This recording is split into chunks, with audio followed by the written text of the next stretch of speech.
Football season's almost here, and DraftKings, the leader in one-week fantasy sports, is giving you a shot to be crowned the first-ever fantasy football billionaire. Draft the perfect lineup week 1, and you could win $1 billion.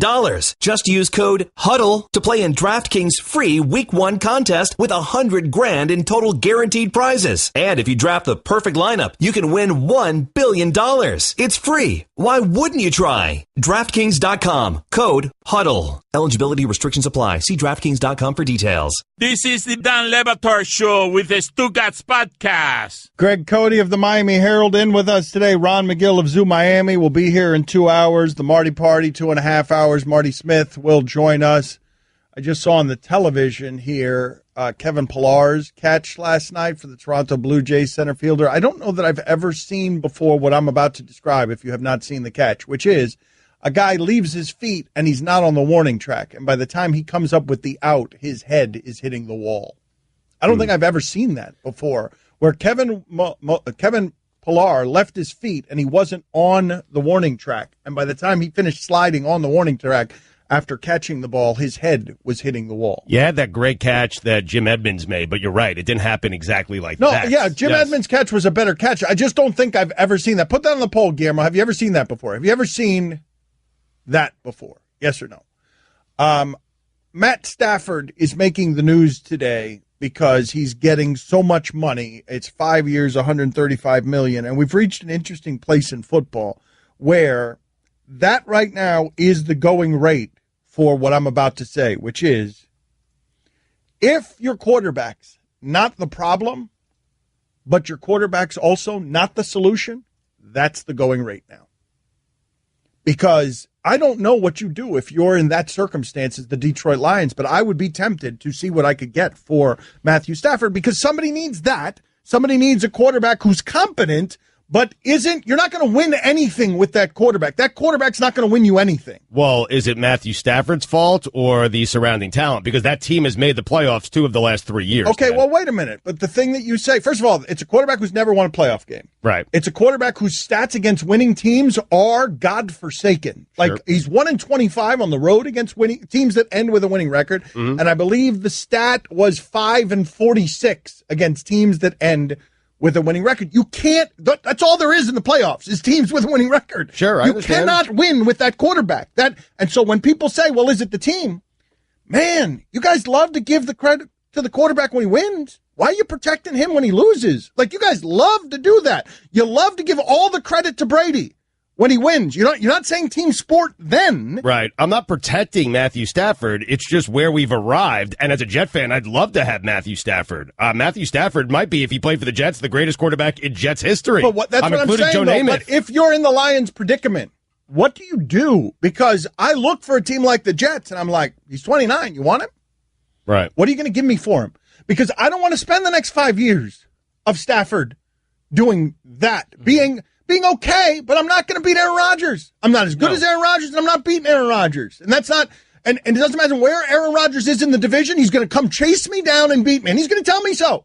It doesn't matter what kind of lead I get to in the division, he's going to tell me, hey, relax, I got this. I'm Aaron Rodgers. I got Matthew Stafford in my division. I'll chase him down like a lion chases down a jaguar. But you don't think a team can win big with Matthew Stafford as their quarterback? No. Or is it just that particular team? No, the team. If you put him on a better team, could they win? No, what you're requiring. If he was on the Broncos, would they win? A team can win with Matthew Stafford as the quarterback if your team has the outlier of the Trent Dilfer defense. But that's always a bad thing to bank on. He can't beat good teams. Like, that sample's large enough. Matthew Stafford's been playing a long time, and he never wins against the good teams. He can't win a playoff game. He can't win a playoff game. Like, so this is where we are, and people are calling me a hater for pointing out what are the facts. I feel like I'm not hating that the man got his money. I'm marveling at the conundrum. If you've got Andy Dalton, you're not good enough. Right. So what do you do? You pay him. I'd pay him. I mean, he's 29 years old, and I disagree with you. I think if you have the right team around him, that potentially he could win and take you deep into the playoffs. He almost did a couple of years ago. They were 11-5. Dan, Calvin Johnson quit, man. I understand. He quit. Okay, it's because of Matthew Stafford? But I mean, all of it. Right. He had Calvin Johnson, and Calvin Johnson quit. Right. Like, you think Calvin Johnson would be quitting if Aaron Rodgers was a quarterback? I don't know. I have no idea. I don't think so. I mean, you're probably right, but I don't know. I'm just not ready to blame that or everything on Matthew Stafford. The only good thing they have is Matthew Stafford. Okay, well, there you go. But I'm wondering why that one's happening. I'm curious as to why that one's happening, because I swear you guys are always doing this one to me. Whenever a quarterback wins, you're telling me it's only the quarterback. And yeah, a lot of things go into winning. But he is not the solution to winning. That's been proven, correct?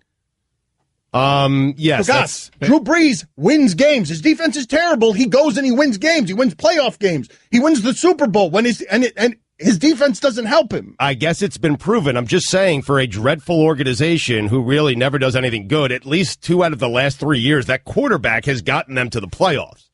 Like, not terrible. You overpay for a guy like Matthew Stafford because you look around and you see 8, 10, maybe 12 teams in the league that would kill for Matthew Stafford because there's bad quarterbacking in the NFL right now in the bottom third of the league. So by that measure, Stafford is great, but he's not going to make your team great. I agree with you. He can't solve Green Bay.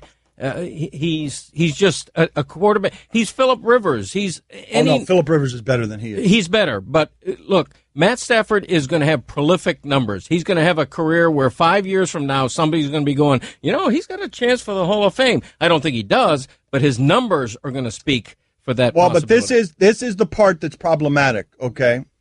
What I'm about to say is the most problematic part of all of it, because we could sit here and argue whether or not Matt Stafford is good or bad, and we can use wins or we could use other numbers if you want. But this is, to me, the problem. In a salary-capped sport, you cannot have the Patriots not feeling the need to give Tom Brady the max, and the Detroit Lions are not getting value at quarterback. They're not. You could say you got to pay him and you got to keep him, but they are not getting value at quarterback in a salary cap sport. Right. You can't have that. Well, what's Brady making this year? But what I'm saying is you give all the money to Joe Flacco and look at what the Ravens have become. The Lions aren't going to get any better because now they've just paid a quarterback that no longer represents value. So they can't get better. Where and how are they going to get better? Where are they going to go get the money? So this is the conundrum to me in the NFL. But do you? Because when Cody's saying there are 12 teams in the league that would kill for Stafford, go make them kill. Go make them kill for Stafford. Go around and ask. But I'm not certain. Hey, I'm not certain they would kill. I'm not certain if the Lions called the Jets and said, "Hey, Matthew Stafford's available." The Jets would say, "Man, we're more than a Matthew Stafford away." The Broncos might. Well, the Broncos might, and I don't know if they ever reach out to him or not. I shop him though. That's the reason I cannot live in this purgatory of Andy Dalton, of Joe Flacco, of Alex Smith. They're not good enough. You need too many other things to be right about your team. They're not the answer. There are certain quarterbacks in that league who are the answer, and I believe those are the guys you pay. And they're not Tannehill, and they're not Dalton, and they're not Stafford. But if you make the team, and they're not Flacco either. If you make the team around him better, then all of a sudden you don't have a quarterback. You have, they haven't had a great running back since Barry Sanders. Their defense wasn't particularly good even when they had Ndamukong Suh. So you got to do something right. And if they think Stafford is a superstar, Mike, I know what you're going to come in here. Flacco at the going rate. Okay, I know he won a Super Bowl. Yeah, I know he won a Super Bowl. You can't win with Flacco. No, Flacco at the going rate. At the going rate, though. But Dan, you have to show your fan base something, right? Because they lost out on Sue. Calvin Johnson walked away. There's all kinds of complications with how he walked away, and maybe money is owed to him. And so you signed the quarterback, who's very, very good, who's gotten you to the playoffs 2 out of the last 3 years, and he's 29 years old. There was a 17-game stretch where Peter Schrager, who covers the NFL, was saying Matthew Stafford's the best quarterback and made a very compelling case for it. Matthew Stafford, everybody thought he was going to nosedive after Calvin Johnson left, and he was very good. He carried that team. I understand he hasn't won a playoff game, but how many of those playoff games did you think they could actually win? They were underdogs. Yes or no, they turned him into Stafford. When you guys are talking about Stafford being very good, didn't they turn him into average yard per pass guy who's super careful? He became more careful, yeah. But with Calvin Johnson, you're also apt to take more chances down the field. He doesn't necessarily have the wide receiver skill I find it to be an interesting discussion, and what I wonder is, because what Stugotz is saying is the tact that they've been taking in Copycat League.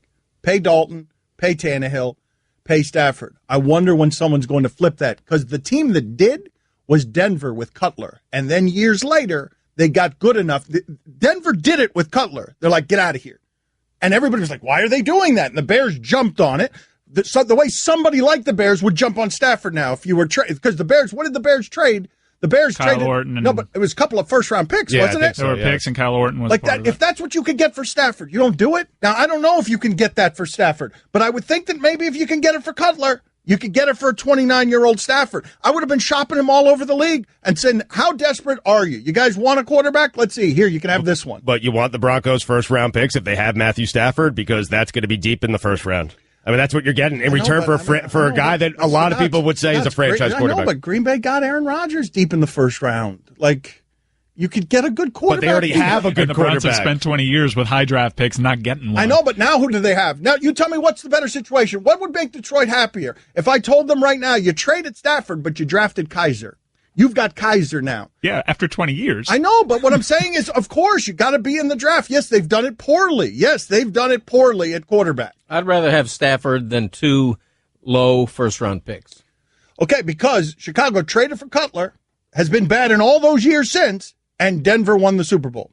Trading Cutler, I mean, eventually they won the Super Bowl. It kind of fell to the lap. I know, It took them a while, but I'm saying the team that they built for Peyton Manning was ready, at least in part, because they traded Cutler and started building that way. And like I want to see the team that's going to do that next with one of these Andy Dalton types. But now, where's Denver at quarterback? They don't have a long-term answer at quarterback, whereas Detroit does. I mean, quarterback, look, Tom Brady's 40. If Detroit thinks they have another 8 or 9 great years out of Matthew Stafford, then the going rate they just paid isn't dumb. You're kind of doing like, hey, you can find a quarterback, figure it out afterwards. It's the most important position in sports. You can't just find a quarterback. I know, but I mean, they have a quarterback. I know, but Stugotz, even your godforsaken Jets made it to the AFC Championship game twice with Mark Sanchez. You could find somebody by putting them in that position. But the Jets had one of those kind of defenses. I'm not saying it was the Ravens' defense, but it was a really, really good defense. I mean, I don't know. So you guys are sitting here arguing on behalf of Matthew Stafford being the highest paid player in football is sane. That's what just happened this first No, it's just for now. It's until the next guy gets signed. I know, but I'm just saying, you guys, like, that's what just happened on this show. It doesn't seem right. It doesn't feel right. It seems ridiculous when it comes out of my mouth, but it's just for now. It's until Rodgers' deal is up and Breeze's deal is up and Kirk Cousins next year. Kirk Cousins might end up being get the money higher too. paid. Yeah, well, but that's the other it's thing. Like he doesn't Mike Conley became the highest. either. Mike Conley was the highest paid NBA basketball player for a period there. Schefter said if Cousins has a good year on the free market next year, he'll be looking at $30 million per season. Kirk Cousins. I know, but what I'm asking you, I think what I'm asking you guys to do is you guys keep trusting football because football, copycat scared football seems like they know what they're doing. And what I'm telling you is the blueprint there is flawed. What I'm telling you is once you get to the Stafford threshold, you're not good enough. And you don't need to be making that person the highest paid player in the sport. You need to start shopping that person. There needs to be a change of the thinking. But don't you think you have PTSD if you're that organization? You were so bad before he got there, and I believe you've made 3 playoff appearances, all wild card road games. I don't want to go back to that, man. I'm a fan. Right. I'll take the playoffs 2 out of 3 years. You can argue he's a top 10 quarterback coming into his prime. You guys are doing some fraudulence with those playoffs, those arbitrary playoff appearances. Well, do you remember a couple of years ago they were 11-5? Dan, they should have beaten Dallas in that playoff game, and they got robbed. It was a bad call. It was a terrible. I can't remember the exact call, but it was a terrible call. They got robbed. I mean, I didn't know you were this passionate about Matthew Stafford. I now have a new guy and a new team to root for because I so hope that he has a great season and they go to the Super Bowl.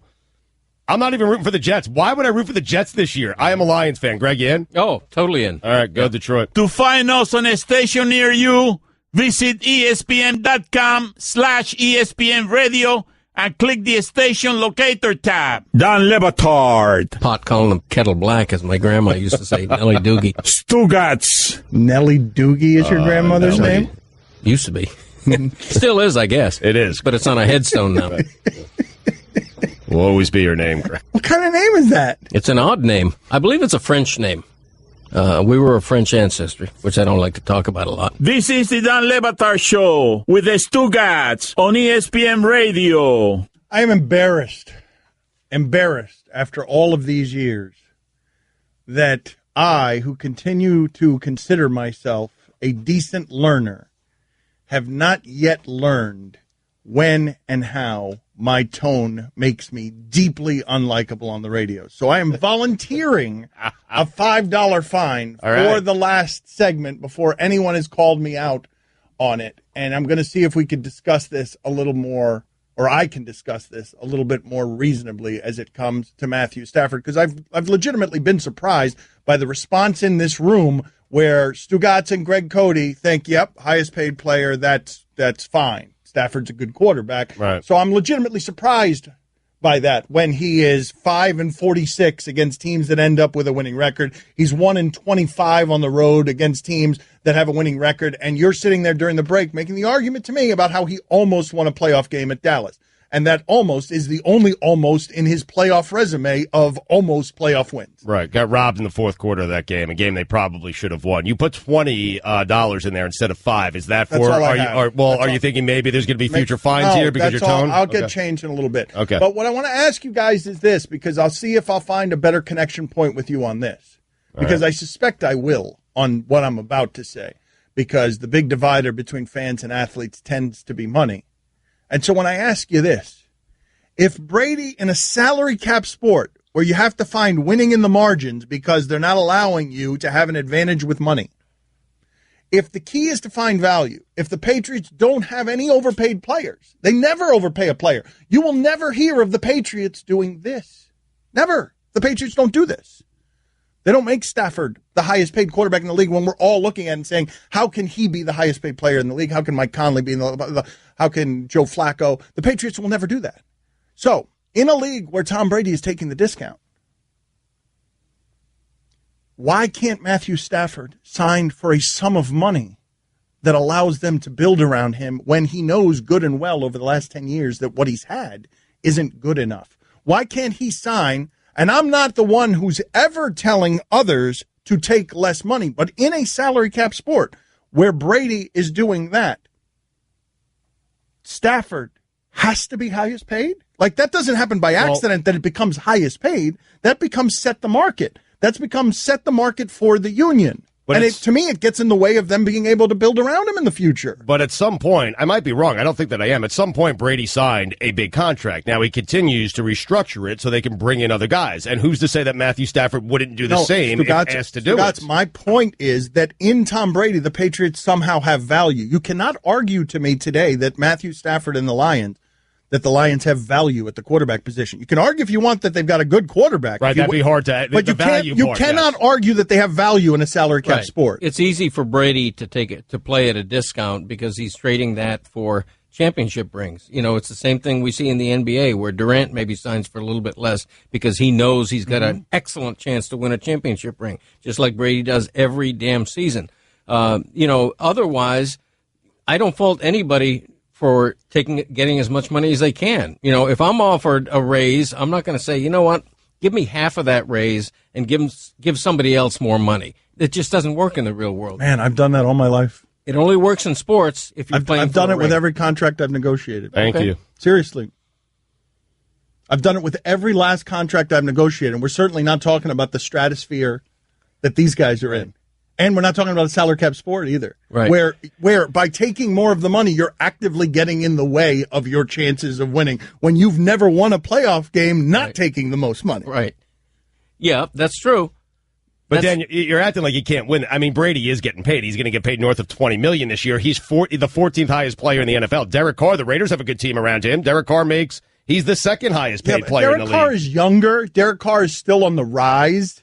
I mean, Stafford's 29. I know, but Derek Carr is what? What's Derek Carr? 24? 25? He's younger. Stafford has been better the last 2 years than in his entire career. Carr's 26. The Patriots did somebody to a really high contract for their position. They did it for 1 year with that mercenary, Darrelle Revis. It worked out for them, but they got out of that business real quick. And the Jets picked it up. Well, they didn't. They got Revis, but they didn't make him the highest paid player in the sport. Did they make him the highest paid player at his position? At his position, I believe. Did they? Yeah. They won a Super Bowl with him. Right. Well, one of the things that's interesting here that's tough to sort of chew on is the Lions are never going to be the one who take the bold move of trading Stafford because you've got too many jobs tied to him. You know, the management needs to win now can't take 3 years to build a new quarterback because they're all going to lose their jobs. That's one of the things that's in play here that makes it difficult for Marvin Lewis to trade Andy Dalton. Mm-hmm. It makes it difficult for Adam Gase to trade Ryan Tannehill because you don't have footing that will allow you to take a couple of 4 and 12s and keep your job. The Patriots signed Revis to a 2-year deal. The first year was $12 million, which is a very high salary at that position, but fairly reasonable considering what the second year was, $20 million. And I'm not even sure why they put that option in there because obviously there was no chance they were picking it up. Don Le Batard. Which are we making less of today? Nellie's or Bert's? Stugotz. Although Nellie Furtado, she's with a Y. My Nellie, my Nana was Nellie, which is the way to go if you're a Nellie. See, IEs look down on Ys throughout the name kingdom. This is the Don Le Batard Show with the Stugotz on ESPN Radio. Stugotz is saying that the Celtics got to hit the Cavs with a COB by the end of the day, close the business, or we're going to start taking our pieces back. Yeah, this one has a wrinkle. COB, they need to do it right now. Danny Ainge needs to get on the phone. Oh, so it's not close the business. It's right now. So well, wait a minute. So it's not COB. It can't be COB if it's right now. Well, I think most people would say 5 o'clock, 5 p.m. is COB, is close of business. What I'm saying is at 5 o'clock, Danny Ainge needs to tell the Cavaliers the entire trade is off. And just to add a little wrinkle, he needs to call them and tell them also, hey, Gilbert, at 3 o'clock, I start taking pieces back. 1 piece per hour until 5 o'clock. And he has to do it like that, refer to him by only his last name? Yes. So at 3 o'clock, I'm taking Jay Crowder back. At 4 o'clock, I'm taking the draft pick back. And at 5, he's just got to start taking everything back. Okay. That's what he has to do. 4 o'clock, he's taking Isaiah back. I really don't think you can do that. The league office has already approved the trade. You're just making stuff up right now. You know, the Cavaliers knew what they were getting. They were getting a guy with a bum hip. What they really wanted was the draft pick. They got the draft pick, okay? Who cares about Isaiah Thomas's hip? Who cares? You want him healthy for the playoffs. If he doesn't come back until 40 games into the regular season, who cares? What you wanted was the pick, and they got the pick. Don't be stupid. And good luck selling your fan base on this. We lost the pick. Now we got to bring Kyrie back. Kyrie and LeBron hate each other. LeBron's leaving after next season, and Kyrie's leaving in 2 seasons. I mean, complete disaster. The hip's COB. The hip's a little problematic, Stugotz, because he's in a contract year. Right. And so he can't really have surgery, so he's going to be playing on a hip that's bad, and you're not getting the Isaiah Thomas that you had last year. Right. So it's the Cavs' problem, though. Okay, but but he hasn't passed the physical. Well, he hasn't passed their physical, and the Cavs knew what they were getting, and really what they wanted was they're asking for Jason Tatum now. Get out of here. Okay. Danny Ainge, don't give them another thing. Tell them at 3 o'clock. Right. Every hour starting at 3, you're taking a piece away. But you can't do that. Well, I think you can. No, once you take one, what are you doing? This is why. I'm doing business, man. This is how you do business. Stugotz. You put some pressure on All right, so this is what we've got going on right now. What you're doing. What I'm doing is C.O.B. That's what I'm doing. And at 3 o'clock, once per hour, I'm taking a piece away. Yeah. That's what I'm doing. Yep. Thank you. So let me just see if I have this straight. Okay. So the Cavs are sitting there, and now Jay Crowder's gone. And the Cavs are just going, oh, that hurts. Yep. Let me wait till 4 o'clock. Then, now the pick's gone. No. And so, now they're just going to end up with Isaiah Thomas and his bum hip at 5 o'clock? Yep. Okay. Yeah. Great plan. Start pulling pieces away. All right. At 3. All right. You can't do that. Other than that, it's a great idea. C.O.B. Danny Ainge, get on the phone, and I left out a dot there after the B. Get on the phone with Dan Gilbert right now, or whoever the general manager is. I don't remember his name because they got to get rid of the guy that LeBron and Kyrie like. Right. But get on the phone with that guy and tell him 3 o'clock. Yeah. That's it, or I start pulling pieces 3 away. 3 o'clock, this is what you do. 3 o'clock, you're Danny Ainge, you just bark into the phone. Enough. Corn. Right. And when they say, what do you mean corn? Cabinet. Yeah. Cabinet. Mm-hmm. Just scream into the phone. I mean, they just noticed now that Isaiah Thomas's hip he's on a bum hip. Yes, they noticed it when they ran him through an MRI. Oh, yes. They had no idea, but they didn't watch the playoffs last year. They were playing him. He didn't pass the physical. They played him in the Eastern Conference Finals. Then they stopped playing him when he hurt himself. C.O.B. It's just such a great argument. Annul it. Don't book your travel. Go ahead and make the next joke that Mike whispered in your ear. Go ahead, okay. do it. It's Just okay. do it. Yeah, it's okay. Do it. I don't remember it. I have no retention. Don't book your travel without heading to Upside. Save yourself lots of cash on flights and hotels. Plus, when you sign up, you'll get a gift. Tell them about it, Gots. 3:00 p.m. ET. Don Le Batard. You want me to get real? Stugotz. I'll get real. This is the Don Le Batard Show with the Stugotz on ESPN Radio. Guest on the Dan Le Batard Show appear via the Shell Pennzoil Performance Line. Get in touch with the show anytime to the 1-800-Flowers Twitter feed at Le Batard Show, at Stugotz790, at Greg Cote. Nothing makes a summer birthday or anniversary more magical than 1-800-Flowers.com. And right now, when you order a dozen multicolored roses for just $29.99, you'll get another dozen absolutely free. It's a great deal. Check them out today. 1-800-Flowers.com/ESPN. Texter writes in, how do you idiots think it's interesting to hear staffers doing karaoke? I don't think it's interesting. We do that to point out how bad the lyrics are to what has been the number one song in America for a longer period than anyone's ever seen a song be number one in America. Someone thinks that you think that's interesting? Yeah, I don't think it's interesting. What I do think is interesting is the conversation that was taking place during the break where Cody was talking about how he liked that moment for Sharapova yesterday, beating the number 2 player in the world after missing 2 years. And Stugotz was yelling at him like she did something wrong. Why was she being celebrated? She's weeping. She's getting a standing ovation. She's a nice story. And what I wanted to ask you guys and the audience, Guillermo, put this on the poll. What's the worst stigma?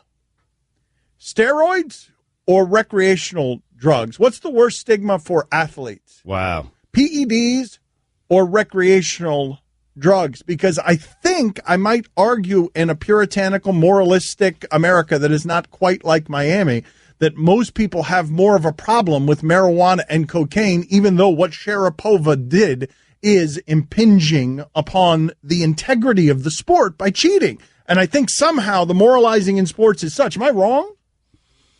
Well, in Sharapova's case, I think it's a gray area. I mean, she was taking a medication, and I thought 2 years was a very stiff sentence, factoring in her age. You know, she's not in her prime. She's getting a little older for women's tennis, and it was a stiff sentence. So for her to come back from that, I think is pretty heartwarming. But, Greg, she was taking medication, and tennis said you can't take this anymore. It was on their banned substance list, and she claimed that she was the only one who didn't get the memo. And she continued to take it, and it can be construed as a performance enhancer, what it is that she was taking. Cody, this is the one that you're believing? Like, I feel like at this point, when it comes to steroid uses and PEDs, we don't believe anybody. But she got this rousing ovation last. That was a great match. I mean, the match was wildly entertaining. We don't believe anybody's excuse for I wasn't actually using, I was ignorant. We never believe anybody. I was just thinking last night, Greg, this is the only thought I had as I watched that match unfold, okay?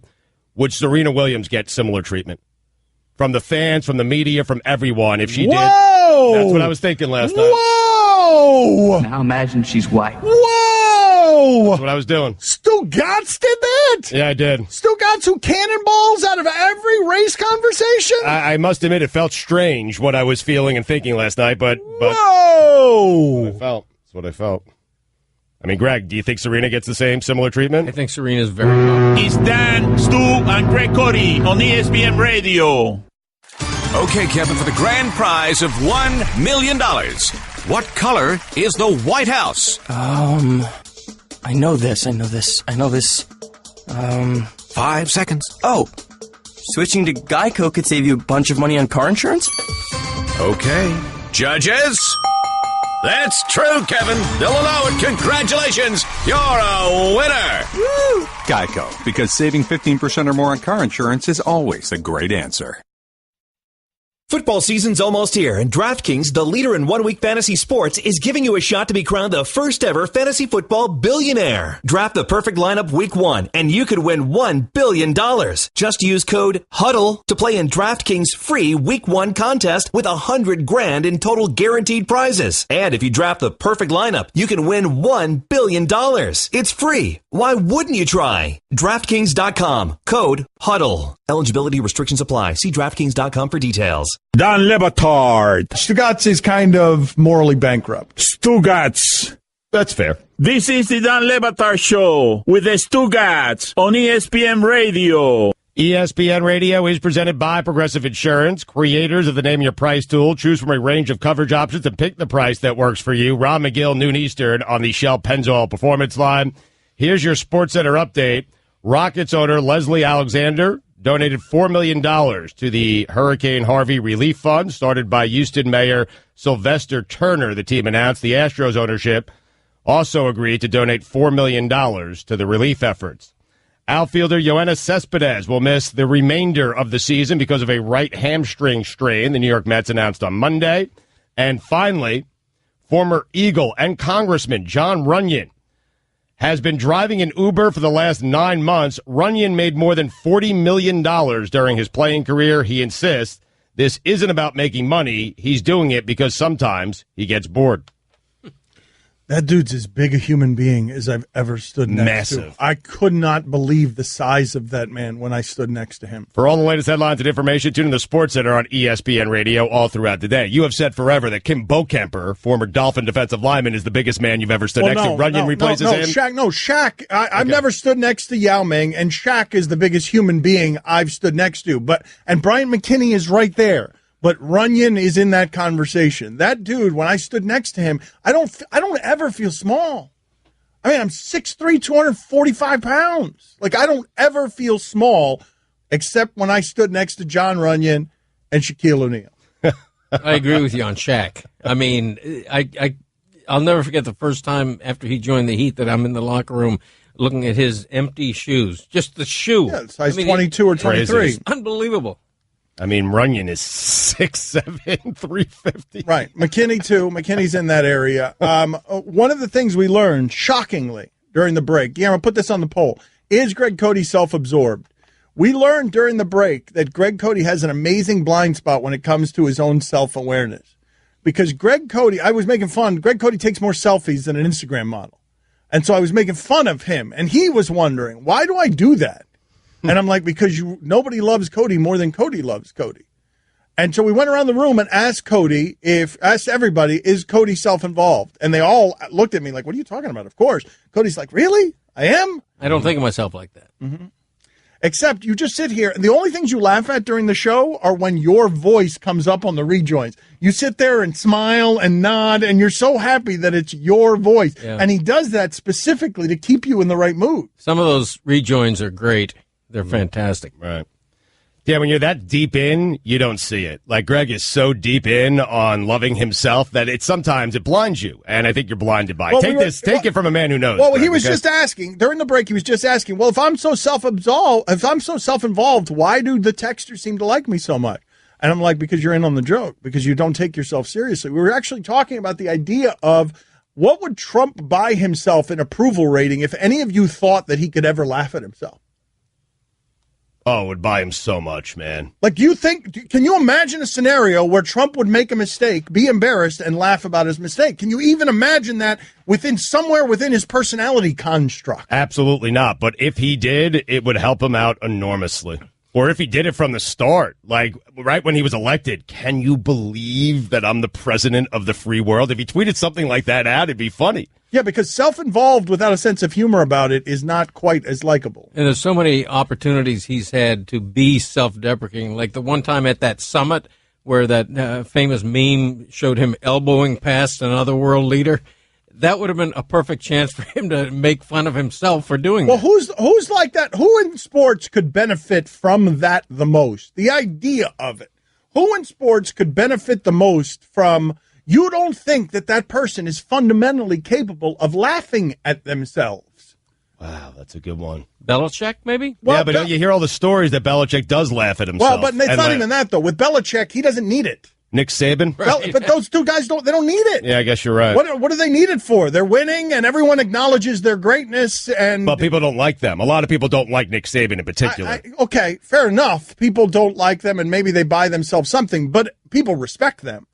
There is a respect extended to those two based on their excellence that cannot be disputed. So who in sports would actually benefit in terms of Q rating, popularity, in terms of likability from just being – I thought T.O. could have benefited from that. Mm-hmm. I thought T.O. in his career, if he could just smile and wink at some of the stuff he was doing, instead of always being defiant about it. LeBron, maybe? No, He's already at the top of the sport. He doesn't necessarily need it. He's kind of like Saban. I would say Kevin Durant.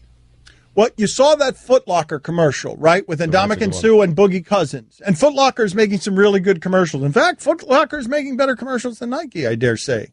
Hard as that is to say. That's crazy. Because Nike's not doing a lot of funny. Foot Locker. I think a lot of those are collaborations with the shoe companies because they're using shoe company guys. So a lot of those are collaborations between Foot Locker. But credit to Foot Locker for getting people in that creative environment. Right. Well, you've seen Ndamukong Suh and Boogie Cousins are talking about their reputations being unfair while they're accidentally, trampling, a woman in a parking lot who's got groceries on the floor, an old woman who's trying to get on an elevator. And it's a funny commercial. Yeah, they're cute. But they buy something, right? Oh, yeah. They won't. It doesn't extend to anything because their next incident, that's not going to buy them anything. Right. Yeah, and they're acknowledging their negative reputation, which is a starting point. A lot of people are saying J.J. Watt. I don't know if it would help him or not. J.J. Watt not taking himself so seriously, kind of mocking. Okay, but do people have a problem with J.J. Watt? You have a problem with J.J. Watt, but I don't think people in general, I have a problem with J.J. Watt. I think J.J. Watt tries very hard to be the mythical creature you want your sports role model to be, but everyone we talk to says that's the actual J.J. Watt. That it's not like an A-Rod situation where it's insincere, that that J.J. Watt is kind of like a fireman who's interested in public relations. Wait a second. A-Rod's insincere? Whoa! I've had to rethink J.J. Watt because you're right. Dominique Foxworth spent time with him. Said he's a really nice guy. He's exact, and he laughs and he's funny and he says he's exactly what you say. You're a fraud. I'm going to have to rethink. You've been trying to figure out a way to attack J.J. Watt the last 2 days. And you haven't. Yeah, he checkmated you because there's flooding in Houston, and he's made the hurricane all about himself. But I'm not going to do it. I am not going to do it. No, he has raised almost $1 million or more than $1 million. Right. I'm not doing it. You were saying things in private that can't be said publicly. Correct. So you saying on the air, I'm going to have to rethink my position on J.J. Watt is about as fraudulent as anything you've ever said, and a resume that is complete with counterfeit. That's again. I'm not going to argue back. But I'm saying, are you saying I've had to rethink my position on this is just laughable. Right. I mean, you were mother bleeping him by text the other day just on my phone. Yeah, I was. Last night. I'm not saying it on air. I don't care. No, I'm not asking you to say it on air. I'm not asking you to say it on air, but Mike's already mad at me, man. No, hold on. I'm not trying to get you into... If you'd like to help the victims of Hurricane Harvey, please go to redcross.org. Yes. Redcross.org is how you help. Right. How do you feel about J.J. Watt, Cody? See, every time you're setting me up again. Cody, we just did it last segment. The clock you're isn't co-hosting. Occasionally, we're going to solicit your opinion. I'm gun shy. Greg, I'm gun shy. Greg, we just got you with the clock. The clock is at the end of every hour. It is not every 10 minutes. I like J.J. Watt. As a player, personally, I've never met the man, but I think his reputation is clean. I mean, I think he's great. What's not to like him? See, unlike Stugotz, I don't find him to be disingenuous at all. I think what you see is pretty much the real deal. And what I see is favorable. I'm not going to say it then. Okay, well, hold on a second. Let's get into what Greg Cote just said, which is the idea of J.J. Watt's reputation being clean. I want to get into this conversation as it relates to Sharapova. In fact, Mike, can you play the reckless speculation sounder so I can have some room to move here, please? Time to throw away all journalistic credibility and get reckless. Here is something we like to call reckless speculation. You're good. Gary, we'll put this on the poll. Would you be surprised if J.J. Watt were cheating? What happened? I'm just saying. I ain't saying anything. He's physically stronger than everyone in that sport. That's weird. Can't believe you did that to J.J. Watt. Don't do that today? Don't go there. Okay. Guy's doing so much good work. I wouldn't do that in general. Well, but we're not talking about his hurricane relief. That's fair. If you'd like to help the victims of Hurricane Harvey, please go to redcross.org. All right, let's do this conversation another day. You guys are right. Well, it's reckless speculation. Actually, we're good. We're fine. We're under that umbrella, so I guess we can talk about it. No, that's fine. We'll do it another day. We'll do it a more appropriate day. Enjoy somebody unless they give you a reason not to. Down here, Stanton's got 50 home runs. In the deep background, you hear all these whispers, he's going to be on steroids. You know what? No. Is that how they say it? Yeah, they say it They like do, that. yeah, when It's you kind of keep a whispers, whiny yeah. kind of a, steroids. poo-poo, But let's no. go Go ahead. to 50, go ahead, I'd like Ham. to do the show with that guy. Can I have, yes, instead of you, I would like the co-host today for this moment to be just that guy. Okay, so you would really get tired. All right, of that guy. okay, but I won't just yet. So let's Like just deep whispers. What you're kind of whatever. Right, This okay. guy. Let's talk about this. Let's get this guy's opinion on Giancarlo Stanton has 50 homers. He's leading the sport in home runs during what has become a rejuvenated home run age in baseball. This guy is 50 home runs, right? He's got to be on. He's clean. He's got to be doing this. He's going to be find out later. We're going to find out that he's been dirty all this time. He's doing steroids. He's at 50 home runs. The next guy's got 37. Really? Come on. It's really an unpleasant person to hang around. Yeah, it's just I'm a terrible person. I suspect everybody. I'm on steroids. It's just not fun to be around him, though. No, He really my wife hates me. Speaking of my wife, don't get me started. that guy. All right, very good. I love this guy. I hate him. I hate that character, but that's the end of that character. That character is now finished. Just so we're clear, J.J. Watt poll, we putting it up or taking it down? Time to justify our unreasonable salaries. I had to ask. Take advantage of this deal that Metro PCS is running. I'm admitting the timing's bad on this. We weren't actually making fun of the flooding, and we're not making fun of anything in Houston. We are kind of making fun of J.J. Watt. Don Batard. Greg, what'd you give the Niners? I don't do the instant grade thing. Well, that's the next obvious step up for you since you're the mock draft champion. Now you need to be the grading champion. That's a step down. Stugotz. Kuiper, by the way, gave the Dolphins a C+, which I thought was a little bit harsh. What would you have given them? I probably would have given them a B. You were 30 seconds removed from saying you don't care about draft grades. I don't. This is the Don Lebatar Show with the Stugotz on ESPN Radio. Greg Cote of the Miami Herald in with us today, as he is every Tuesday, scared of the clock, playing defense against good content and the show. Want to ask you guys this question. Many years ago, Michael Lewis became a famous author, and Moneyball became a best-selling book, and then a movie with Sandra Bullock, because Michael Lewis was able to explain the concepts. I'm sorry, I just messed up with Blindside and Moneyball. But Moneyball became a movie with Brad Pitt and Philip Seymour Hoffman. Right.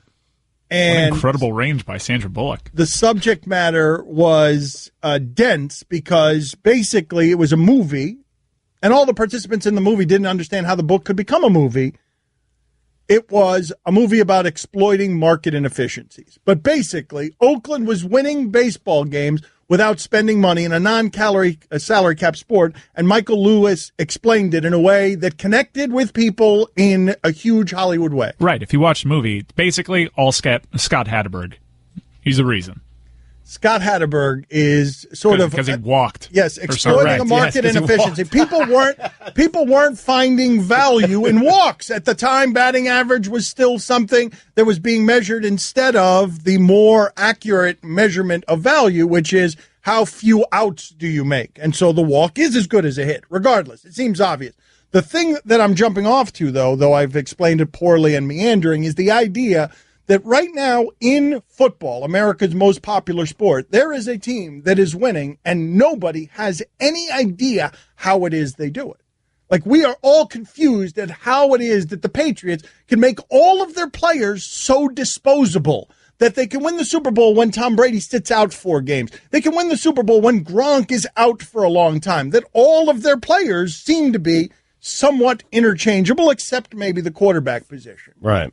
And what I want to ask you guys, as it relates to the Matthew Stafford contract, he's now going to become the highest paid player in the sport, is how do we have at the top of sports a team that's winning and we can't really explain it? And furthermore, I would say that one of the ways that they're winning, one of the Moneyball things that they're doing is they find value. They don't overpay anybody. And in a salary cap sport, that matters. It matters that you're always letting guys go before you have to pay them. Mike was just telling us. They did it last year with the linebacker they sent to the Cleveland Browns. Mm-hmm. Yep, they did it with Darrell Revis. They let him go after his good year. But Mike was talking about the wide receiver. Was it Cooks, Mike, that Brandon they signed? Cooks, yes. Yeah. Right. So he's about $800,000 this season, and that jumps up to $8 million and change next year. And given their history, you kind of feel like Brandon Cooks isn't going to be there next year. Right. You are left to wonder that, right? You're left to wonder whether or not Cooks will be there when they have to pay him $8 million. What I'm left to wonder, though, because Michael Lewis wrote the Moneyball book, and in doing so, he had been a great author for a while, made himself famous, made himself be able to do any project because he explained things that can be hard to understand in a way that was good storytelling and eventually became a movie. Sure. And what I'm asking you is, when is the right author going to get his hands on what the hell the Patriots are doing? Because we've got in our most popular sport something that's confounding everybody as to how it is that they exploit market inefficiencies. Who is going to get close enough so that we find out, A, specifically how they do it, and B, is one of the things that they're doing that is being undercovered. They'll never give the Stafford contract. And it matters in a salary cap sport that at every position you have what you think is value. And the moment they become too expensive is the moment they lose their edge if they start paying those people. Right. Yeah, they're very strategic in all of their decisions and moves. And they're not afraid to be unemotional. You know, Vince Wilfork all of a sudden is a little Richard too old. Seymour. There's countless examples. Done. Right? There's countless examples. And just now, Ty Law. I mean, you lose Julian Edelman for the season. To many teams, that would be almost catastrophic.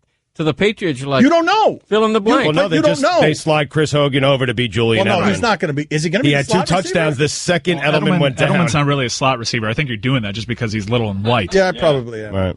And Hogan's tall and white, so I don't make him a possession. Brady takes up 13% this year. Will take up 13% of their total team salary cap. And to compare that to a team like, I don't know, let's say the Lions now with Matthew Stafford. He will take up over 16% of their total salary cap. One of them is not Tom Brady, though. That's right. That's right. Aaron Rodgers is, what is the number on Aaron Rodgers? 18% of the salary cap. And Aaron Rodgers is nearly 18%, but they haven't been good, as you pointed out. His team has been less good since he got paid because he's got fewer players that they can pay. I mean, it's very simplistic, but doesn't the answer start with the Patriots have what could be the greatest coach and the greatest quarterback of all time, and they've enjoyed extraordinary continuity with those two guys? But the quarterback was a 6th-round pick. The quarterback was not he's not anybody that anyone would have thought is the greatest quarterback of all time until they made him the greatest quarterback of all time. And then they made Jimmy Garoppolo be someone that they could win with. And it makes you wonder, can they do it with anybody? And if they can, how? What do they know that no one else knows in the sport? When's an author going to get a hold of it and be able to tell us some of the secrets? An author did. You familiar with Ted Wells? He wrote a book on it. Really? Oh, the Wells Report. Yeah. You want to know? There's a movie that was made. Roger Goodell burned it. Yeah. Don Le Batard. You can't have fun when you're old? Stugotz. Look at me. I'm having a ball.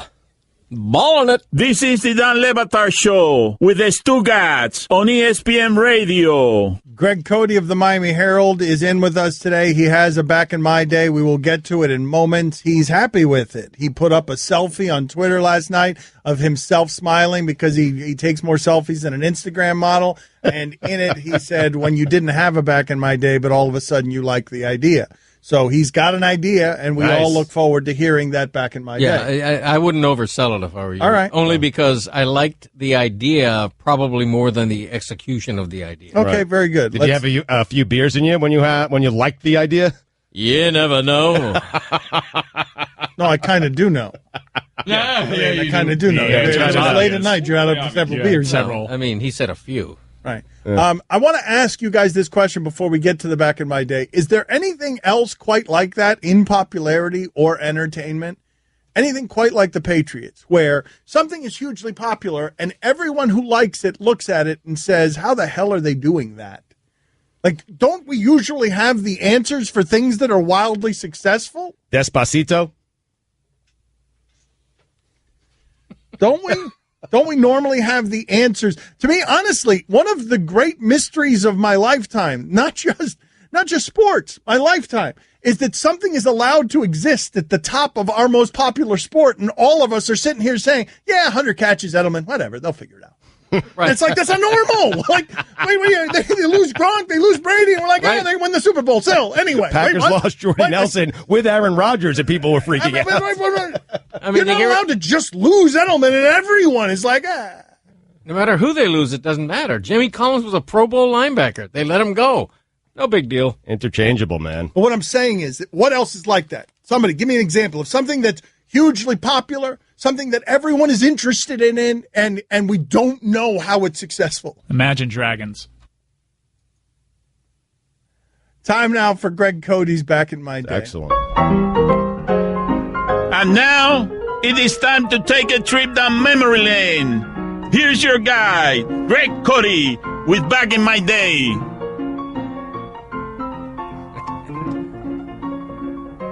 Water! Raise your hands if you remember water. No, I mean regular, ordinary, classic old water that poured out of your tap into your glass and down your gullet. It was refreshing, fine, perfect, I'd say. The one essential ultimate drink and enjoyed for pennies a glass. Now we're playing taps for the tap.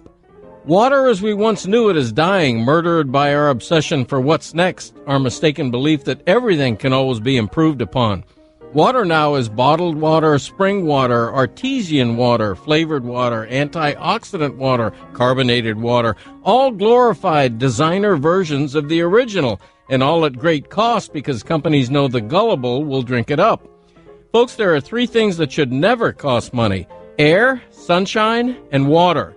But now you go into an upscale restaurant and they ask if you want sparkling or tap, except they say tap with a condescending sneer as if you'd be getting liquid, cloudy, and yellowish straight from Flint, Michigan, likely with something mysterious floating in it. No, tap water's just fine, please. Thank you, I say. Sparkling water. Who in God's name convinced water it has to sparkle? What's water got to be happy about? It's water. Waiter, I not only don't want my water sparkling, I want it sedate, morose almost, aware of its modest place. I think the designer trend may have started with Evian, which fittingly, of course, is the word naive spelled backward. Now one of the trendy waters is Voss, the so-called artesian water from Norway in the cylindrical bottle with the silver top. Well, guess what? Norwegian TV has reported Voss has the very same source as tap water from a municipal supply, contrary to its snooty marketing and big price. Walking around with an expensive designer water is akin to wearing a perfume called pretentious. Get back to basics, people. Amble into your kitchen. Put your paw on that spigot. Pour tap water into a glass. Save yourself hundreds of dollars a year. Be every bit as healthy and tip a pitiable smile every time you see some poor sap buying designer water instead because advertising told him to. I'm coming out with a new line of T-shirts that depict a simple, ordinary glass of water and the words tapping it. I'm Greg Cote, and that's how it was back in my day. He was drunk. Tapping it. I need some help here, Mike, because hammered. I believe that the best way to do a job is fearlessly, and I feel like Mike Ryan today is just filled with uncommon fear. And were you afraid that when he went to water that he was going to do something flood-related or Flint-related? What were you worried about? Well, I just saw the fear sweep across your face because you don't trust him, and I understand why you don't trust him. Our show is very dangerous always at all times, and especially when there's national tragedies out there or national news. We're not a good listen on those days. I know. You did fine. You were fine. But I just saw him get scared because he thought you were headed to a place. And I'm just curious, did you think, what were you scared of there, Flint or flooding? What were you scared of? I was worried about flooding, and then I guess I left the back door open for Flint to happen. But I'm just curious. Well, he's scarred from the J.J. Watt. But he got yes. He's scarred from the J.J. Watt thing. But I'm just wondering though, like it. So is J.J. Watt exempt from criticism today of his personality? Yeah. Okay.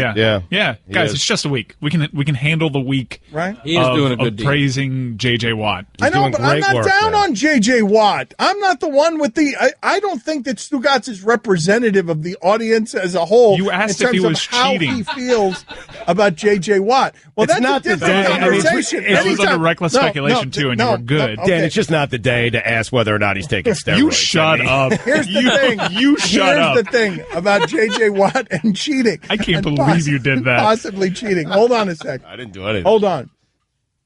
That's more in keeping with, I don't think that it's possible for me to feel shocked by an athlete trying to gain any kind of edge. And it was more of what we were talking about with Sharapova, where at this point, I find it hard to believe anybody. Like, I feel really bad for the innocent who aren't cheating, who get incorrectly caught cheating, because they've got no chance in this environment of, I just assume everybody's cheating. It's what I assume.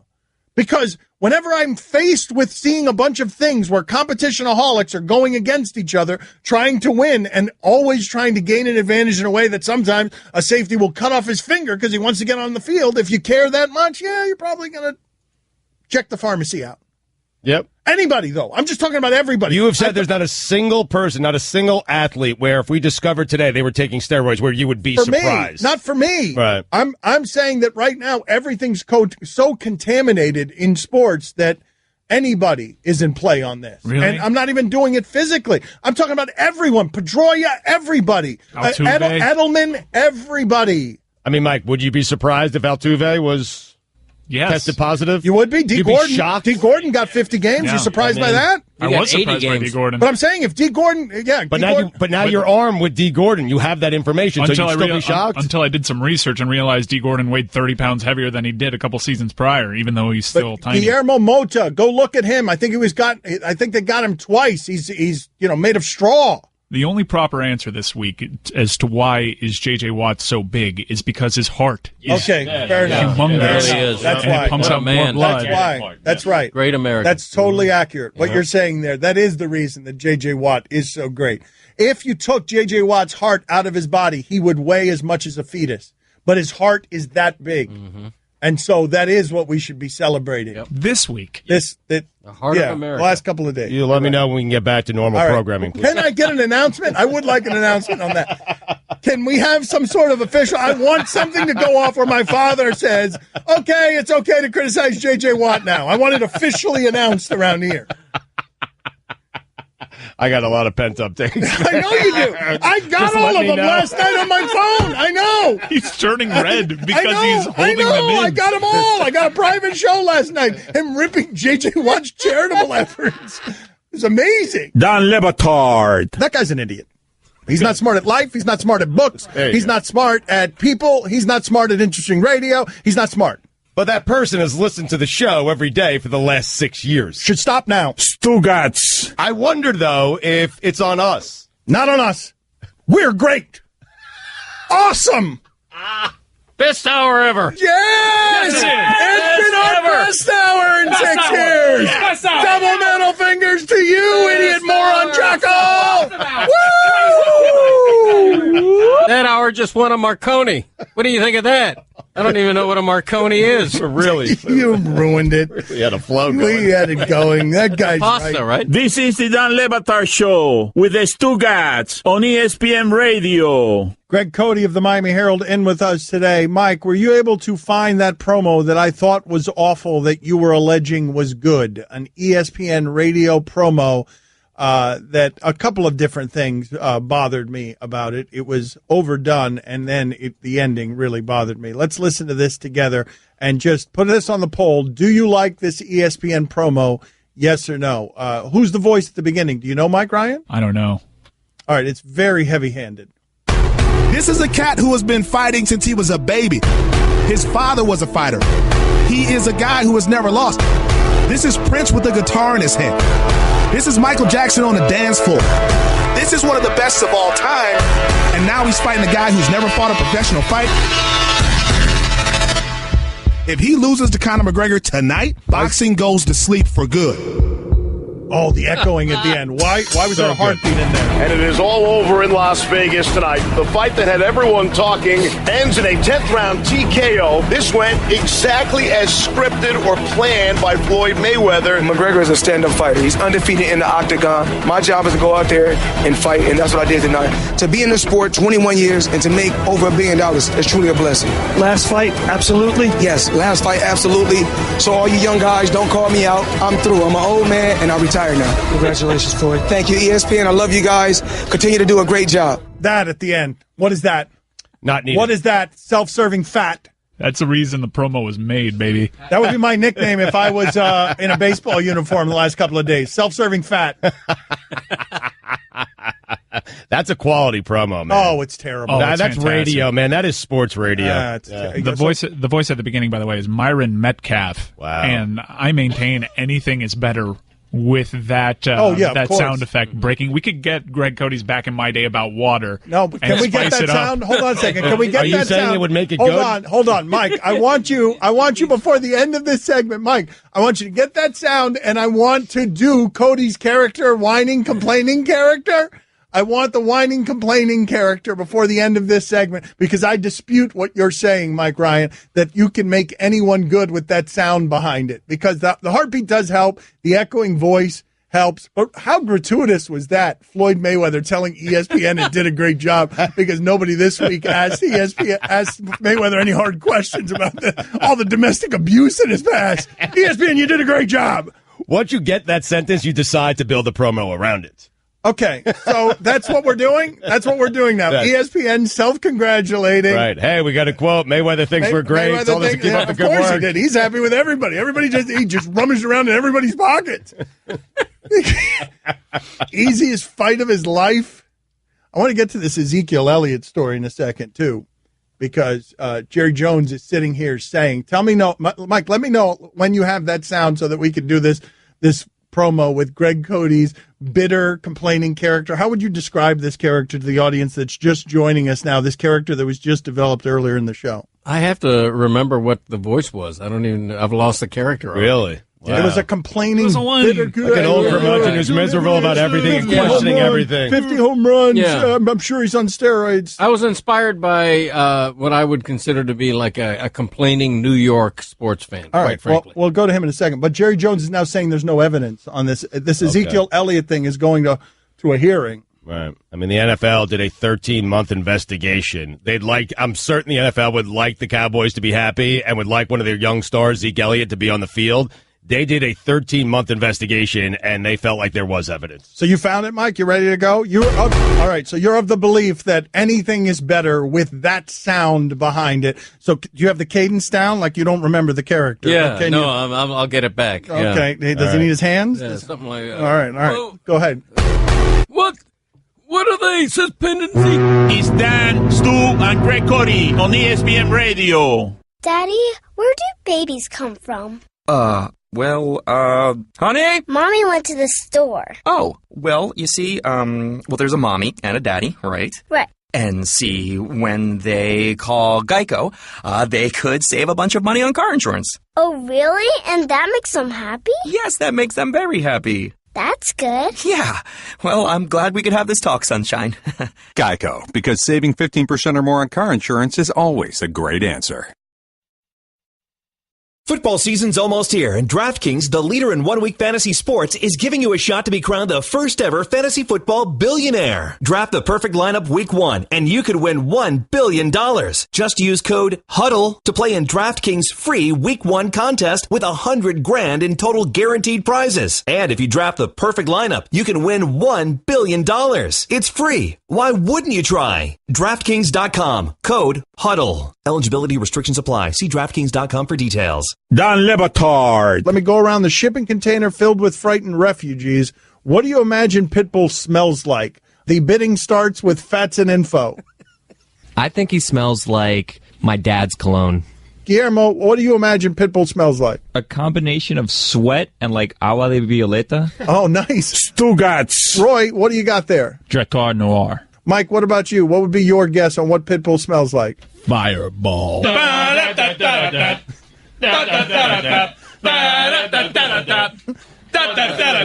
Thank you. This is the Dan Le Batard Show with the Stugotz on ESPN Radio. 786-456-4837 is the telephone number.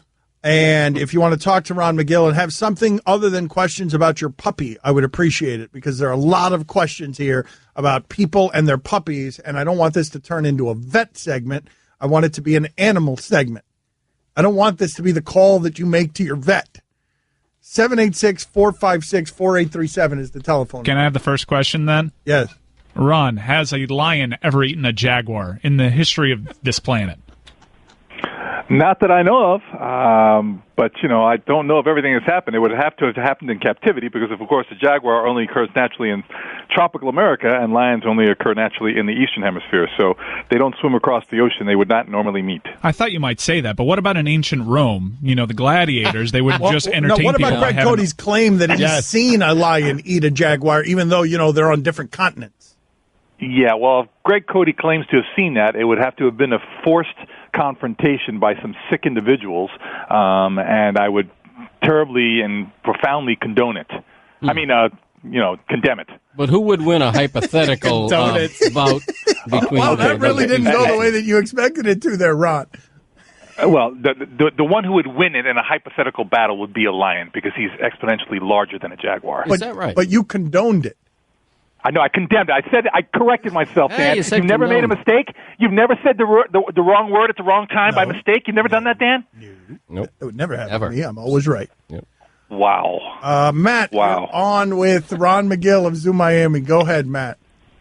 Hey, Ron. I was wondering if gorillas can catch human diseases. Yes, absolutely they can. It's what's called zoonotic diseases. There are different things that, they can catch a cold. They can catch any of the common, viruses that a lot of humans carry. And on some viruses that humans can carry and actually carry without real horrible repercussions, they can be fatal to something like a gorilla. And I think I've used this example before, the common herpes virus that people get in cold sores on their lips. That common virus that people can carry all their lives without any horrible effects other than these cold sores that go away could be fatal to a gorilla. For those of you who don't know, we're in South Florida, we're in Miami, and so therefore we have been through a bunch of hurricanes. And so, Ron, I'm wondering here, based on your experience, what do you think is happening? What are the steps being taken at the Houston Zoo? Well, I'm very fortunate to have been in contact with the Houston Zoo. They're doing actually remarkably well. The big challenge is getting staff there to help take care of the animals just because the routes of transportation are being, compromised significantly, so people can't get there. But fortunately, the animals have done well. The zoo itself is not flooded, so that's on a positive note. Staff is getting there. They're in good shape. There's some other places that are not in good shape. The International Crane Foundation for things like whooping cranes is based in Rockport, and they're gone. I mean, the whole place is destroyed. I just saw photographs of it. It's nothing. It looks like a bomb went off there. So they're going to need some real help there. Can you tell the people, because I don't think people understand what these hurricanes do and what these floods do. Can you just tell people what, sure. And I know we've covered this ground, but what Hurricane Andrew did to your zoo? Well, Hurricane Andrew, the best way I can explain it is like God came through here with a 25-mile wide lawnmower and just ran over us. That's exactly what it looked like. It looked like a bomb went off here. But Hurricane Andrew was a much different event. Hurricane Andrew was a wind event for us. The wind destroyed things. I mean, it was like, again, a huge tornado just came through the zoo. What they're facing out in Houston is a different type of event. It's a rain event. It's a flooding event. And the people of Houston now need to be very careful because you're going to have things like alligators and snakes that are going to be – the alligators have now got a whole new freeway system that's opened up to go from one place to another to all these flooded streets. Things like snakes are going to be like people. They're going to be looking for that higher ground. So all these snakes now are competing for the same thing people are competing for, dry ground. So you're going to start seeing concentrations of animals in places that are not normally there. People need to be aware of this. But keep this in mind, guys. There's no such thing as a snake that's going to chase you down. There's no such thing as a snake that's going to attack you. These snakes are just looking to get on dry ground. Do not approach them if you see them. Be very cognizant of where you're walking now. You know, there are rattlesnakes in Texas, a considerable amount of them. So these animals are going to be looking for that high ground. As far as alligators go, they might be having access to areas they might not normally have access to. I wouldn't worry about adults, but I worry about small children and pets, especially if you're splashing around in the water. Keep in mind, these animals, they're instinctive. They react to stimuli that's outside. In other words, an alligator's not going to see a human being and go, oh, I'm going to go get him. No. But if they'll sense splashing water that's like a distressed animal that might be drowning or dying in the water, and they're going to go to that, and if it's a small kid or it's an animal, they don't know to tell the difference. They're going to go at it. They're going to bite it. They're going to think it's food.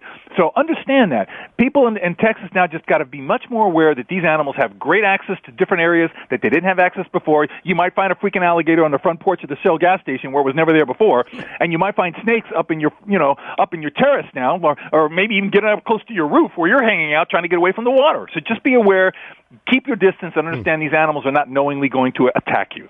There's also this dramatic video that sort of went viral yesterday of these floating red ant colonies. All these ants, they bind together to float. Yes, those are horrible, and they will sting the heck out of you. A lot of them are fire ants, the same type of thing we have here, and these animals, exactly what you described. They create a bridge with their bodies, and they actually keep themselves afloat that way. And if they come onto your body, they're going to sting the heck out of you. I would be so much more worried about those flipping ants than I would about alligators and snakes, because they will, anybody who's experienced these types of ants do this one thing. What they do is they wait for a bunch of them to get on your body, and then it's like all of a sudden one guy says, now, and they all bite at once. If the first one that got on your body bit you right away, it would give you warning and you wouldn't get attacked by the rest. But what they do is they release a pheromone. They wait till they're all like in place, and all of a sudden one goes, now, and everybody bites at once, and that's when it becomes brutal. Wait a minute. Yes. What?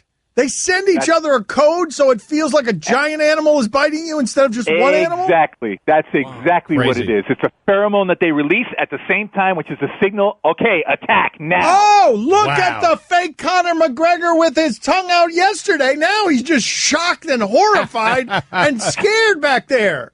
If this happened in Miami, Ron, I could see all of this happening in Miami and it being worse because of where we are. Absolutely. No, I agree with you wholeheartedly, and that's this is a huge wake-up call. I mean, we talk about rising seas, we talk about sea levels, we talk about climate change. Listen, guys, this is all a huge wake-up call. What is happening in Houston could easily happen here and make it exponentially worse. Where could it not happen? Where is it least likely to happen? Montana. Why? Because in Montana, you have much higher levels of land. You're much, places like that up in the Northwest, these are areas that are much higher elevations from sea level. That's not to say they don't have other. To talk to Ron Magill, the telephone number is 786-456-4837. Also, I can't remember the last time a hurricane hit Montana, but I'm going to go ahead and say not in these last few but there are other natural disasters. You talk about floods. I mean, a hurricane doesn't have to be a hurricane to create a flood. You talk about the 100-year floods. These hit the breadbasket of the United States. I didn't know before seeing this. I did not know that Houston could flood like this. I was surprised as well. Did you guys know that?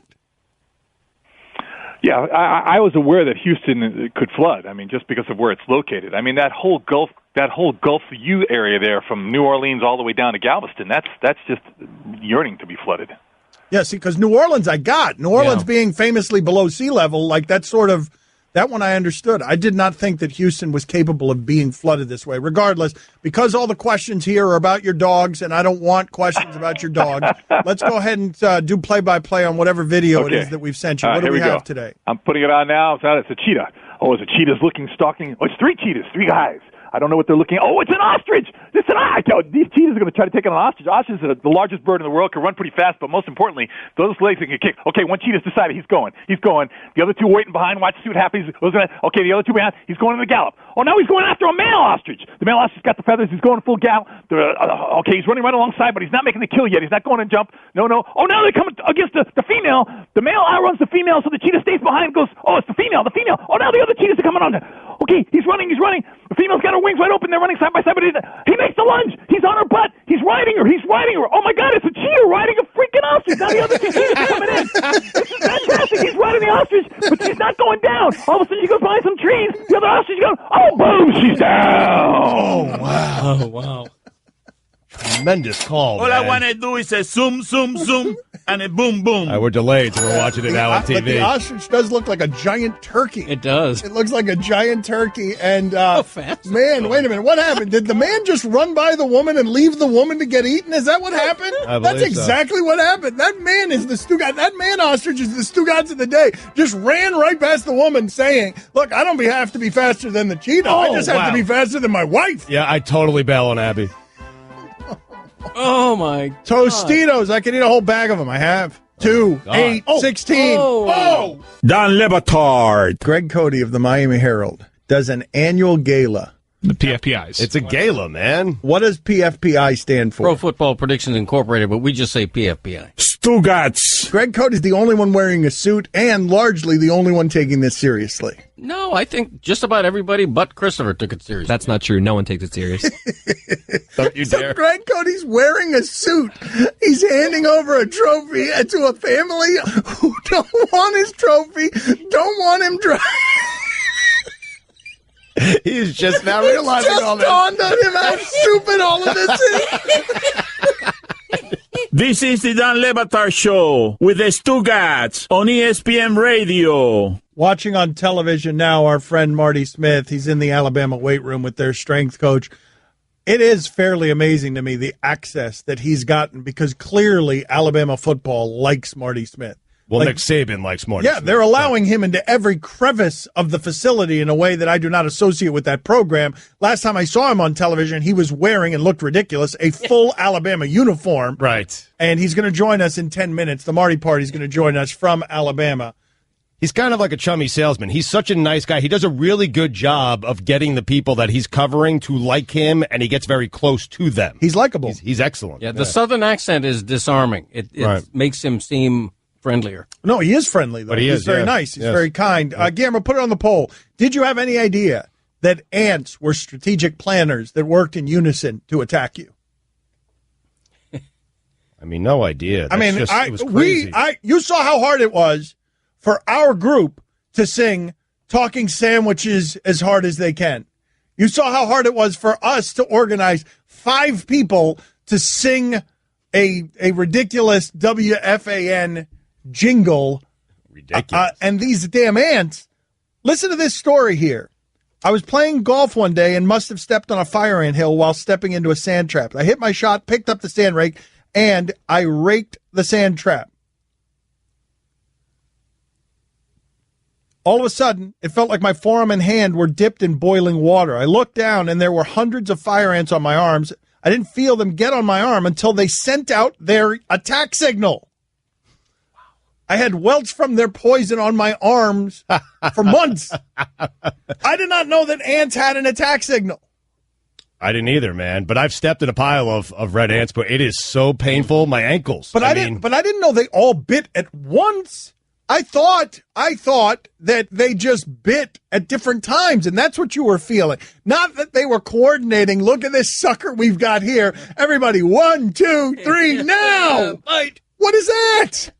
I had no idea any of that was possible. I mean, it is called an army of ants, right? Maybe we should have known. Yeah. Right? Ant colony. Yeah. Yep. I remember, though, man, I was walking my dog, I stepped in the pile, and I wanted to go to the hospital. I came home and told my wife I have to go to the hospital. I was in that much pain, and she just started laughing at me. I didn't go to the hospital. You did call 911 on a frog. I mean, your It was a big one. It was a bullfrog. Your pain threshold is 0. Yeah. I'm glad you're okay, though. Thanks. Chris, why were you pointing at your father? Your father's also afraid of frogs? No, he has a frog story from when he was in college, I believe, where he opened his car door and there was a frog in it, and what happened? I've gotten out of a traffic ticket, by claiming that there was a frog loose in, where the feet go. That is so smart. Yeah. That is almost so unbelievable that you have to believe it. Was it true? No, it was not true. But it could have been. Great lie. Heady play. Great lie. It also works with a lizard. Spiders. Spiders, too, yeah. Spiders, yeah. Wow. I'm guessing a snake, right? That's a life hack. I was on the reservation at the time. I pulled that with a Seminole policeman.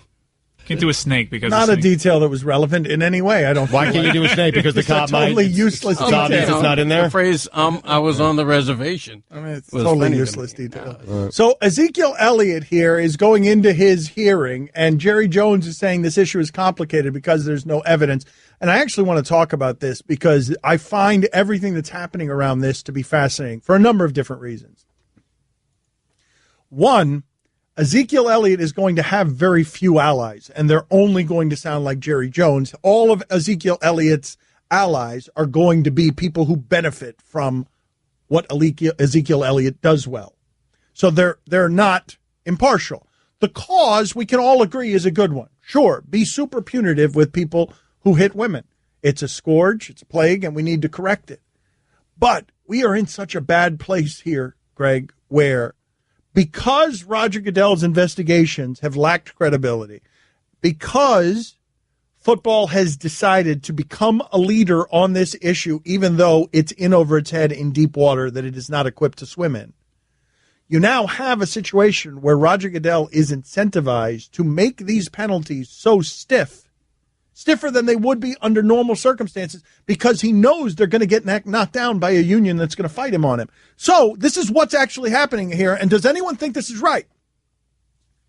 Does this feel fair, given the cause? Because maybe it does to you. That Roger Goodell is handing down penalties that are stiffer than even he wants to hand down as the iron-fisted commissioner, because he knows they're going to get knocked down once the players' union that does not trust him appeals it and gets it knocked down. So he's going to lose an appeal, but he's going to get the suspension that he wants anyway. Does anyone else find that problematic? That the commissioner of the league is incentivized to overpunish? I'm okay with it.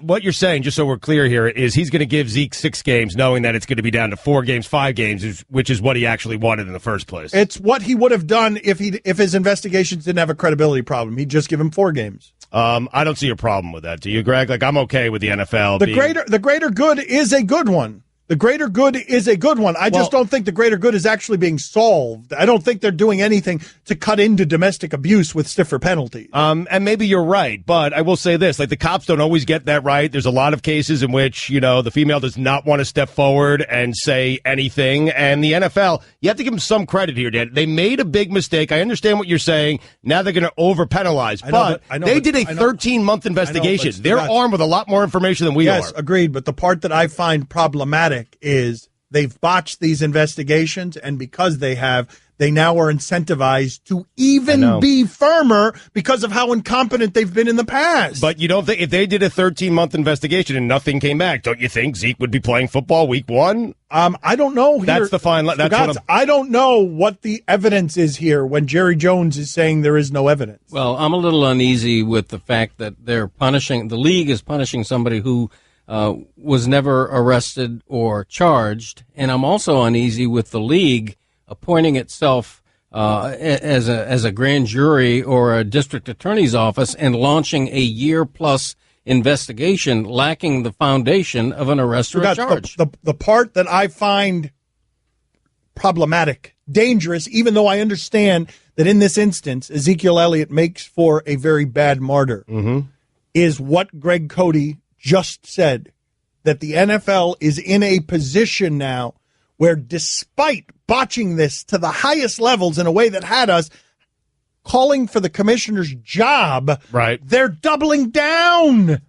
The league is now coming in even more aggressively after having botched it so egregiously that we all wanted Roger Goodell fired. Don Batard. Come in here and tickle. Hurry up and tickle him till the end of the segment. My Dr. McGillicuddy said this could be bad for my heart. Could be bad for my heart. Stugotz. Having a heart attack. Tickle him more. Tickle him more. Right to the end of the segment. Heart attack in it. This is the Don Batard Show with the Stugotz on ESPN Radio. ESPN Radio is presented by Progressive Insurance. Marty Smith going to join us in just a second here on the Shell Pennzoil Performance Line. Here's your SportsCenter update. Hall of Fame running back Eric Dickerson will sign a one-day contract with the Rams on Tuesday and thus officially retire with the organization 24 years after his final NFL season. And finally, scientists say Uranus is probably filled with giant diamonds. For all the latest headlines and information, tune in to SportsCenter on ESPN Radio all throughout the day. Look at Marty throwing his head back, laughing. Marty Smith, the Marty Party, just laughing. He's in an Alabama uniform. He looks good in the crimson tide. Yes, he is. Yeah, baby! Yeah. Roll Tide! All right, you were it's on the time for ball, baby! you are at the practice field in Alabama. There are tackling dummies behind you. You are in full uniform. You're wearing gloves for a reason I don't understand. You got a football in your hand. What do you Grip!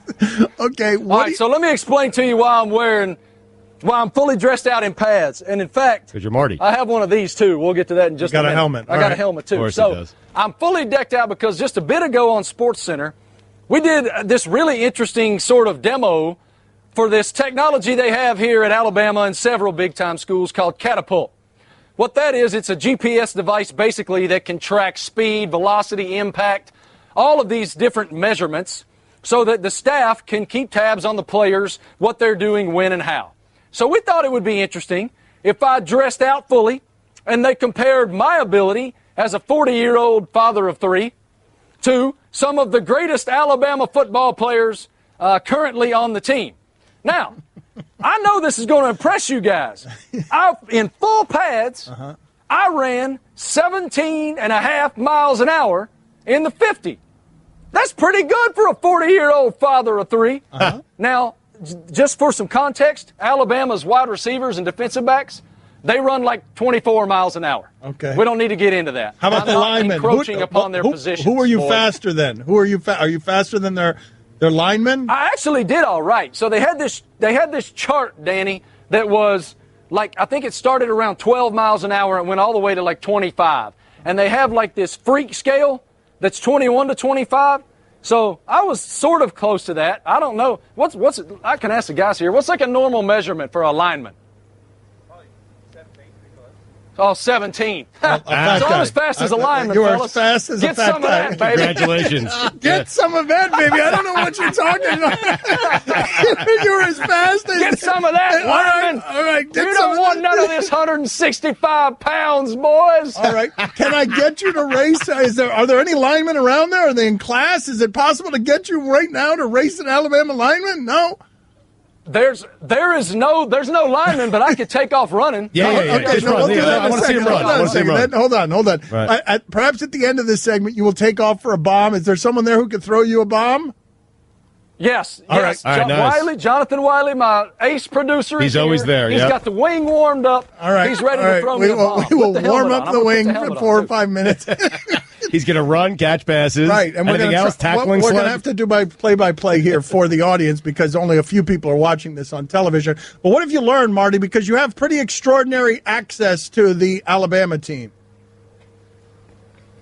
I have, and that's quite a blessing. You know, Coach Saban really does, and his staff, they open the doors to us, and we come in and really get to show off his program, and they are just chomping at the bit, man. They're ready to hit another team. And, boy, they're going to face a good one in Florida State. Florida State has a ton of weapons. Very rarely do we see this type of matchup, 1 versus 3, on the opening weekend of college football. And trust me, everybody in these doors over here to my left is aware of that and ready to play. Thing about Alabama that never ceases to amaze me is how they reload. Just look at the defense. They sent 7 players, okay, 7 players from last year's defensive unit to the top half of the NFL draft in April. And all they do is reload, all right? It's unbelievable how they do it. I don't know how they do it. The consummate example of that is defensive end Deshaun Hand. Here's why, all right? Hand, in 2012, I think it was, maybe 13, class of 2013, was the number 1 recruit in the country, all right? The number 1 player in high school in this nation. He's never started a game here. He'll get his shot on Saturday night against the Knowles. I'm curious here, Marty. Some people are writing in. What is you being a father of 3 as if you've given birth to the children and have anything she did to do all the with, work, Marty. Have anything to do with your 50 speed? The stress!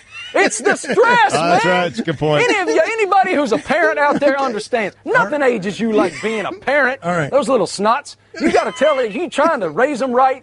Make sure they're not talking back. Make sure they're respectful, that they have manners, that they're not throwing food and pillows and all that mess around the house. I agree. It's stressful. Right. That's why I said I'm a father of 3. I agree with all of that because I have kids. I don't think it affects your 40 time, though. I mean, because you made it sound like you just gave birth and you ran straight out of labor right into your sprinting form. I get some of this. Look, he's got with my M. name, Smith my on the back name of his and jersey. my All number right, on it. M. Smith, number 9. Yeah! All right. Let's go ahead and do this play-by-play on you running out for a bomb here. Let's go ahead and do this. Is the wing here we warm? go. Is the wing All right, Wiley, you ready? All right, Wiley's fellas, getting ready. Here we go. Wait a minute. All right, hold on. He's putting on the helmet. Hold on, though. Before you go, hold on. All right, we're going to be able to see all of this. Okay. All right. Yep. Can you see it all? Yes, Yeah, we got you. We got you. We got you. Right now, we've got you in the crouch. Yes. Here he right. goes out for a bomb. Number 9, M. Smith. It's thrown deep. Oh, don't run into that ladder. Oh, nice I got catch. so scared. Nice catch. Look at him. He's still running. He's still running. Where's he going? Yeah. Yes, he's still running. He went over the shoulder. He's running. He's Forrest Gump in that movie. He's left. In that movie, Forrest Gump.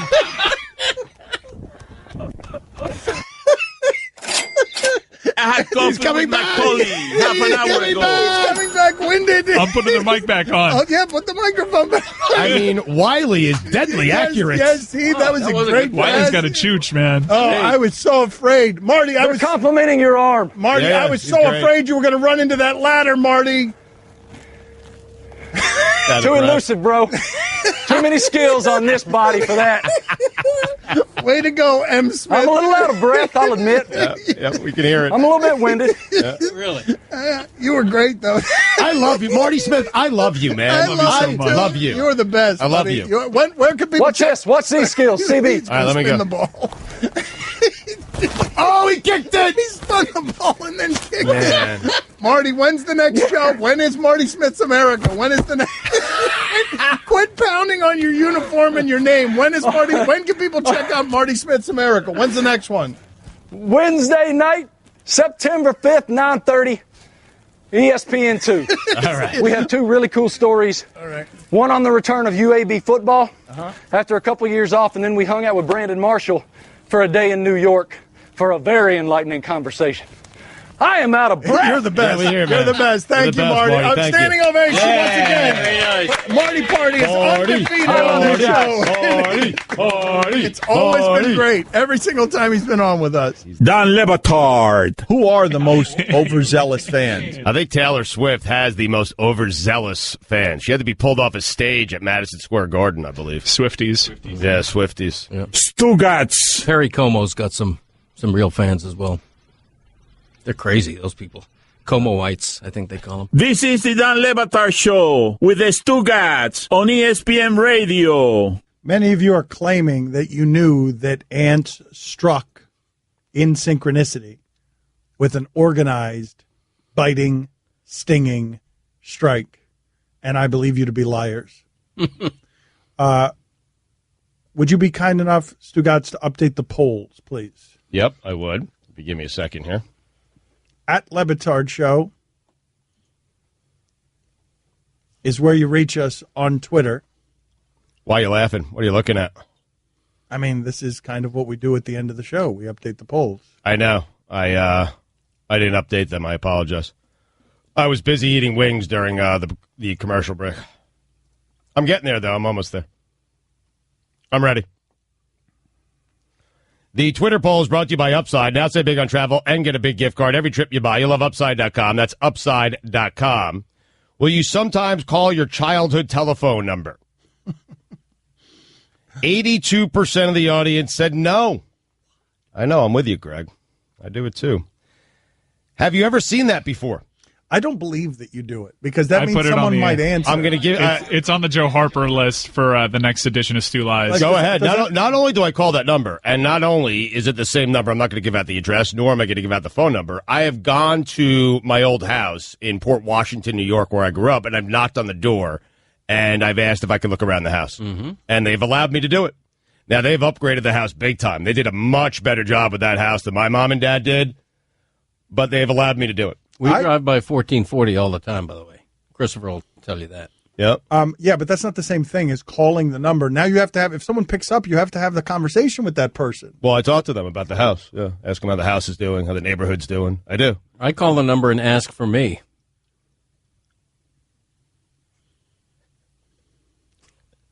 I do.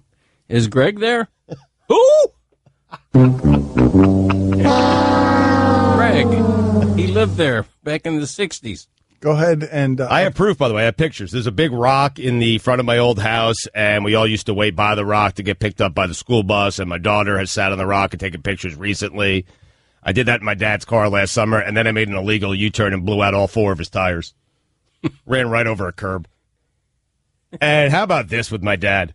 I somehow got into that either. There's no way. Nobody's ever had an accident where they've blown all 4 of their tires. I don't believe. I don't know, on a curb. I'm telling you right now. Oh, it was a big brick. I blew 5 tires. I had a rare car that had 5 tires on it. Now, how about the spare even blew out in the trunk. The spare blew up too. I called the tow truck. So full of it, man. I called the tow truck. Why I get can't it towed to a place. syllable that comes out of your mouth be the truth? Why not one damn syllable? I'm telling you, why are they all wrapped in counterfeit Ponzi schemes? You're gonna feel like a fool. You did not blow all 4 of your tires. You're gonna feel like a fool when my dad verifies all this, or my daughter, or my wife for that matter. He birthed him and his mom. Oh, how about this move? Speaking of this liar. Well, speaking of my dad, okay, so I call the tow truck. I go in the tow truck. I get the car all the way to the tire shop. I call my dad. I explain to him what happened, and I said, I'm getting 4 new tires put on the car. Can you give me a credit card? And he started laughing at me. He said, you pay for it. How about that? I mean, my dad making his son, who's got a ton of bills and is putting 2 kids through private school and sleepaway camp, sticking me with the bill for his tires. Wait a minute, this wasn't as a child? This is as a, wait a minute, this is as an adult when you have kids? Last summer. Wait a minute. Wait a minute. You think your dad should pay for something that you did? I thought you were doing it as a teenager. No, last summer. And I was almost late for the Dead concert. How are you not ashamed to call your dad and ask him to pick up the expense as a 40-bleeping-3-year-old man? Well, I mean, how about you put some air in those tires? Because I'm telling you, there's no way what I hit, there's no way that all 4 should have blown out. They were all blew out. And that's on my dad. Wear and tear on those tires. And he should pay for them. Blowed out. Whatever. Threadbare. Which stigma is worse, steroids or recreational drugs? 63% of the audience said steroids. Is Greg Cote self-absorbed? 77% of the audience said yes. Did you have any idea that ants are strategic planners that work in unison to attack you? Hold on a second. We'll update the rest in a second. All right. I'm 4 tires. I still don't believe this. I don't believe it. I refuse to believe it. Well, Greg, do you believe me? No, you can't say it. You can't say his name. This was the Dan Le Batard Show on ESPN Radio. Okay, Kevin, for the grand prize of $1 million, what color is the White House? I know this. 5 seconds. Oh, switching to Geico could save you a bunch of money on car insurance? Okay. Judges?